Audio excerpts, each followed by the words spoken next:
pigment is most of the color lines start with. We start with a molecule. How do I explain that? Let's go pixels. Okay, telephones. Okay, your camera. The old telephone, here's a picture, and here's a picture. This is pigment to start with. This is molecule. Okay? That's the difference.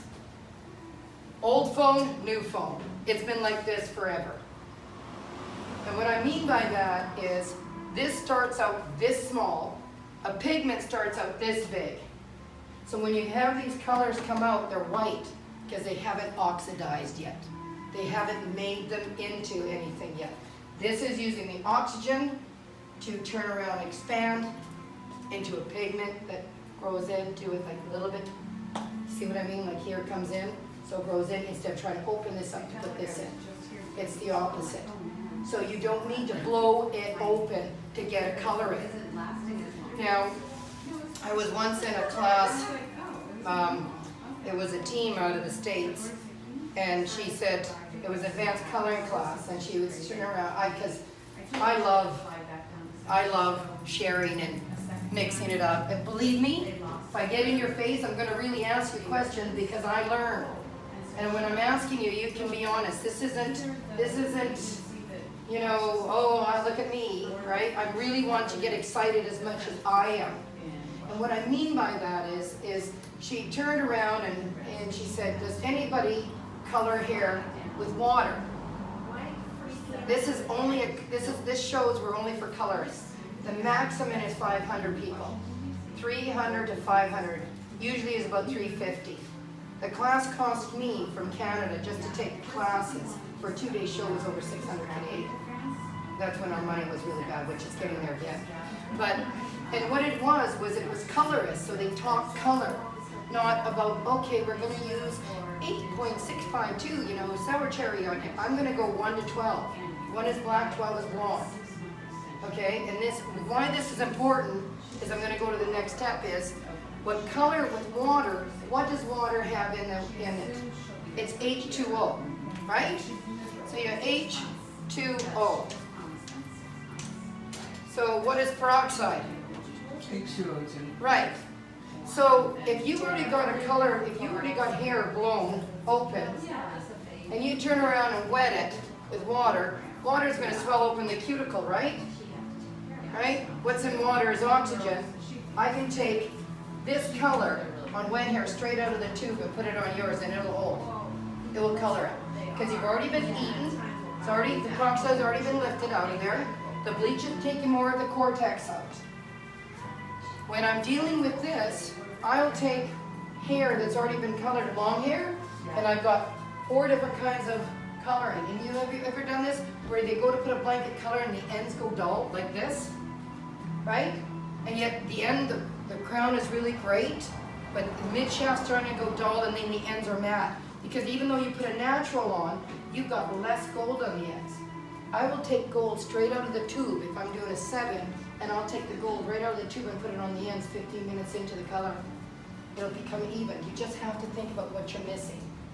So it's not about mixing some more color up with peroxide. It's about just thinking, I'm trying to get it where this is what we're going to deal with. We got such concentrated color here that you don't need to blow your hair open. So what do we get? Reflective shine. What do we get? Complete 100% gray coverage. We're not sitting here being chemists or trying to, oh, it's a natural, but she's going to pull 3 levels of gold, so I'm going to add a little. No, I'm going to pull. We've got a natural. We got the NF, or the NE, which has got a little bit more ash than just a natural. And then we also have your double and triples. Okay, so depending on what I'm dealing with is what I'm going to pick. So it's not like, oh, ash, a little bit of gold, right? And a little bit of ash. We've got it. NE. It's making it simple. But what I'm trying to really get at is, this is here is where people go, oh, I'm using Dickson, but I'm finding I get a little bit too dark. Or if why? We started with a level 6 that has that much pigment in it already.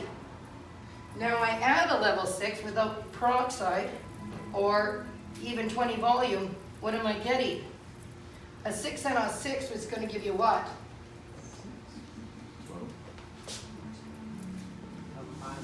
Okay, think about coloring. I'm going to take this and I'm going to color a level 6. Here's my color. Here's my 6, right?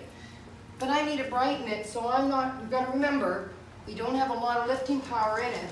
But let's make this a level 5. That's better. Okay, level 5. So I already got this 5 level. I'm not going to do any lifting power. I'm going to use K35 or 10 volume because I want to just give it a blanket. And I add that onto a 5. So I'm adding a 5 onto a 5. And because we're not eating anything else, what is it going to look like? More like a 4.5. I don't want, if this is getting too, what it is coloring. And this is what I make anybody that starts to work for me. I make them buy crayons, basic colors, primary and secondary colors, and white pieces of paper. And I go, okay, on this white piece of paper, let's put some brown in it. Now let's put some red in it. Okay, what do we got? Do we have that red that we started with or that brown? No. But every time you're adding to it, think about canvassing. Think about how you get your highlights. If I added a brown on the brown there, on that picture, is it going to stay that brown or is it going to look darker? There's coloring, and that's coloring 101. That's for any color line. So I want you to, what I'm trying to do right now, which is really unorthodox, is I'm trying to wipe it clean. I'm not talking about color right now, I mean a color line right now, I'm talking about color.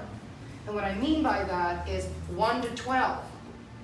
So if I was going to dye this pair of pants, the brown pair of pants, and I'm going to put a dark brown on here, okay, same tone as this, the dark brown, will that be the same color?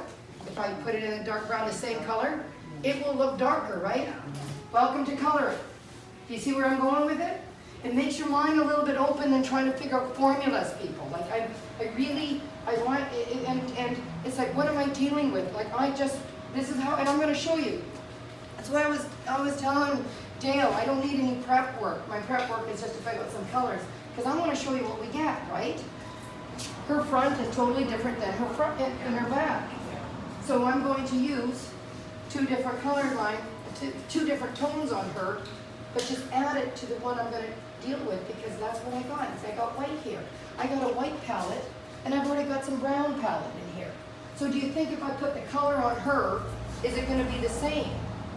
And that's when we get into trouble, because we're told from these color lines. I'm talking about coloring, making it simple. Oh, well, let me see. It's white in here, so I need to add a little bit of gold. Here, I don't have to add nothing to it. I don't have to make it another bowl of color. I can if I'm, hope you're not taping that part. You're editing this, because I'm going against, but what I'm trying to say is that think about how much pixels that you need when you take a good picture.